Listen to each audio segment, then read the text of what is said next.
Hey, what's going on, guys? Welcome to the channel.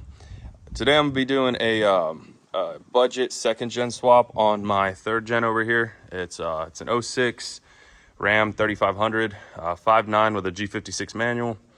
We're gonna be doing a budget second gen swap. So I already got the manifold pulled and turbo. I'm not gonna show you how to do that. There's tons of information how to do that. Super easy. But I got a steed speed manifold, second gen with, I'm going to be reusing this He351 turbo that came off of it, but it's a stainless diesel 5-blade He351. So it's a little bit spruced up. So basically, I'm going to be showing y'all, I've done this before. I'm going to be showing y'all how to do this on a budget. So this downpipe, I got it off Summit. It's the cheapest place I could find a downpipe. It was about, I want to say like 120 bucks. This steed speed, on the other hand, I got that one off Facebook used. You could just use a stock second gen manifold for this, but I just had the steed speed lying around, so I figured I would just use it.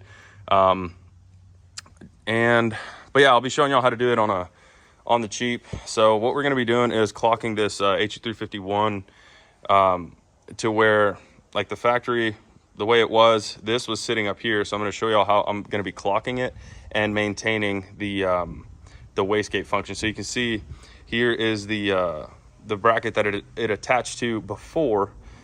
This is kind of where it's going to be sitting. So all the videos I've seen of people doing this, there's a couple of videos out there. They all use a spring wastegate that comes off of this the turbo oil drain.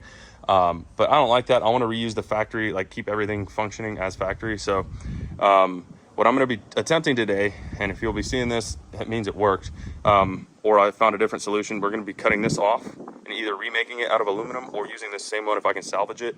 We're going to TIG weld it onto the compressor housing right here so that we can keep the factory style wastegate. It just works, and I don't want no frills, no thrills. I just want the second gen sound. I hate the way a third gen sounds. Well, hate's a strong word. I really don't like the way a third gen sounds. So I'm going to be showing y'all how I'm doing that. But like I said, yeah, on a budget. So, you know, the turbo came with the truck, 100 bucks in the downpipe.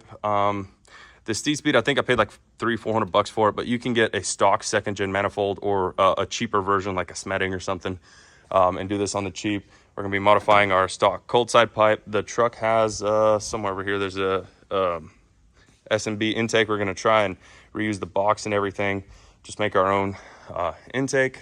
And as far as what you're going to need, this is a stock second gen drain tube. We're going to, like I said, keep it cheap, fast. I'm trying to do this in just a couple hours.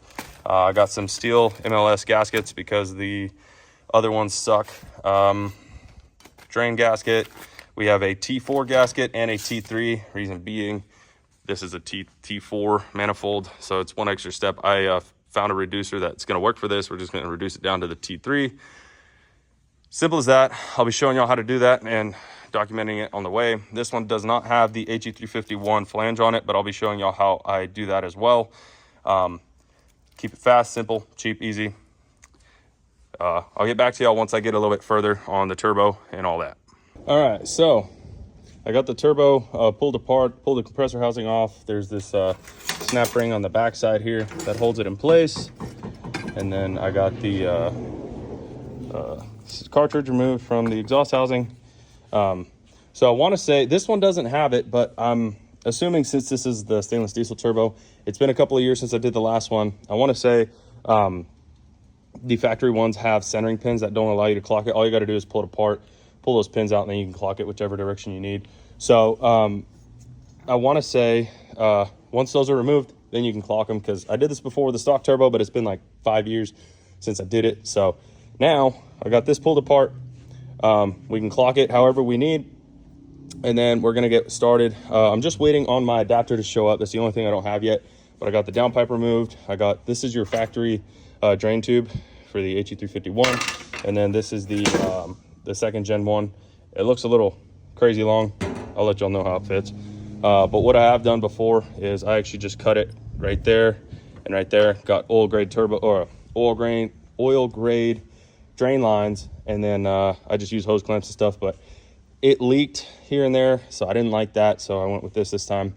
Found this one on Amazon. I believe this was like 20 bucks. If you just do enough looking, you'll find it, because the factory or the second gen downpipe with the He351 flange installed is like, you know, it was like 250, 270 bucks. This one was about $100. It has the, I think, HX40 flange on it right now, but what I'm just going to do is I'm going to cut this right here. This is the factory downpipe. I'm going to cut this right here and cut this off, weld it on once I get the turbo hung, and see exactly how if I need to modify this downpipe. I'm going to be having the manifold in the down position, so this downpipe should in theory work, but I'll let y'all know how it goes from there. This is how far we are. As I go along, I'll let you know what I find. But as you remove this cartridge, I believe on the stock ones, you're going to have pins on the exhaust housing here that align in the cartridge here, but I believe that this one doesn't have it. So that'll, well, it doesn't have it. So yeah, I'll let y'all know once I get a little further and catch you then. All right, so I got the flange cut off here. I saved as much of these tabs as I could because I didn't want to make them again. So the turbo is going to sit sort of clock like this on the manifold, and I want this outlet as low as possible. So I think right here is going to be good. So what we're going to do is I have them bolted to the wastegate actuator, and then we're lining them up, and I'm getting as close as I can to here. As you can see, just got to do this one-handed real fast. So it's going to sit somewhere sort of like that, barely clearing the outlet right there. But I'll update y'all once I have them welded on here, and or once I get it tacked on, probably welded on. I'll show you the finished result and then go from there. And then after that, it'll be hang it on the manifold and start mocking up downpipe and charge pipe. All right, so we got these brackets welded on further down. They used to sit up here. I just sort of ground that down, moved them down there. And so this part will be simpler for you if you just decide to buy a true T3 manifold, not have to deal with this adapter reducer deal. I found this one on eBay. It's like a HX40 Cummins second gen swap. It's like a specific flange made like this. So instead of stepping up from a T3 to T4, it steps down from T4 to T3. It works. It's just very inconvenient. It uses small studs here. I don't like it, but for now this will work. If you just use a factory second gen manifold or a true T3 aftermarket manifold is fine. But as you can see, you're gonna have to drill out these top holes. Those are threaded with studs in there, and then the nuts go here on the factory setup. But now, as you can see here, there's 2 studs on this one, and then the other 2 sit in the housing, but here we have all 4 on here. Got that bolted up. It's a lot easier to do it here than in the truck. We got this done, so now it's time. I'm gonna throw this manifold on, throw the cartridge in, and then we're gonna see if all of this lines up the way I hope it does, because I didn't have this bracket till just now. I was waiting on the shipping company to send it to me. But to keep myself busy, I went ahead and eyeballed all this. So we'll see what happens. And I'll let y'all, or I'll update you once I got all this stuff bolted on and go from there. All right, so now we're a little bit further ahead. I got the manifold bolted on. Center section is in. The oil drain is in as well. That one's pretty self-explanatory. I mean, you push it into the block, route it towards the center section, bolt it up. That second gen style, just like a stock second gen one, works good. The feed line actually works perfect too. Just gotta clock it a little bit there, but it lines up perfect. And you can see the way I got it twisted, it steers clear of the manifold real good. Compressor side is clocked as far as I can go, but this right here is some engineering type of stuff. You can see there is a literal like a 1/16 of an inch in between the wastegate actuator and the oil filter, which is probably why people have steered clear of this. If I didn't have that spacer, it probably would have worked a little bit better, or if I had clocked it just a little further away. But like I said, I eyeballed all of this because I didn't have that flange. But that's that for now.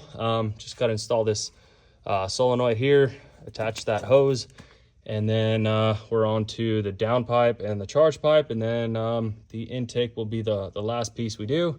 But I'll update you as, I mean, the downpipe itself is pretty self-explanatory, but I'll show y'all once I got the downpipe done and the charge pipe, and then I'll show y'all what I had to do the intake. But this is an S&B intake right over there. So the stock one will be different, or you could just run an elbow with a filter like I have here before. But since I had that, I'm gonna try and make it work. I'll get back to y'all once I get that done. All right, a little bit of an update. So I got the charge pipe made. So with the way I clocked the turbo, it was actually really easy. All I did was cut it down just a little bit over here. And then I extended it on that end about 2.5 inches. And like this, the charge pipe, the way it's set up, I can still use my SMB box. There's different ways around this, but it's pretty straightforward. Down pipe is made. That one took me the longest because it had a really jank exhaust system somebody had put on here. And then trying to mate this up to that didn't work, so I pretty much redid the exhaust from here almost all the way to the back, so had to end up doing that. But either do yourself a favor and buy the pre-made downpipe, or just expect to have to do some custom fabrication on the downpipe. But yeah, I just cut the flange off of the He351 elbow, just that flange. So I had a weld flange, welded my downpipe to it, and made a couple modifications.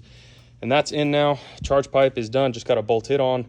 And then we'll see what kind of setup I can figure out for the intake, because that's gonna be probably the most difficult part since that's plastic. So I may end up having to scratch that one and just build a new aluminum one leading into that box. But for now, that's it. We're just about done. I'll have a before and after sound. I only have an idle clip of the before, but you'll be able to hear the difference. And then maybe a couple rips. And yeah, but I'll get back to y'all once I got pretty much everything else buttoned up.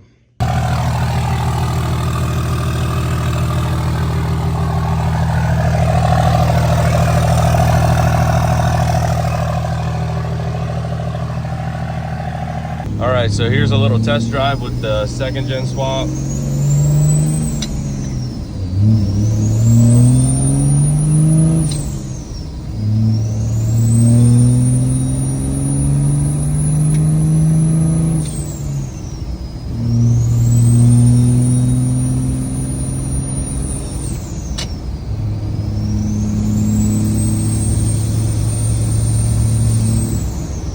Turbo's a little extra loud because I don't have an air filter on it right now. That's what I'm going to get right now, but other than that, this thing works beautifully. The exhaust note sounds amazing. Sounds like a 2nd gen swap common rail, and that's exactly what I was going for. Now, the exhaust note I was going for exactly was actually an S400, but the only way you can get that is with an S400, but this still sounds really good. I'll switch over to how I built the intake as soon as I'm done with it. But yeah, that's the exhaust clip for now. And this is what it sounds like with, this is what the stainless diesel 5-blade He351 sounds like with no air filter. The thing is ripping loud. This thing also has 410 gears in it. So going 75, the RPMs are screaming pretty good. So here's gonna be a little exhaust clip up against the fence. You'll hear the exhaust note some.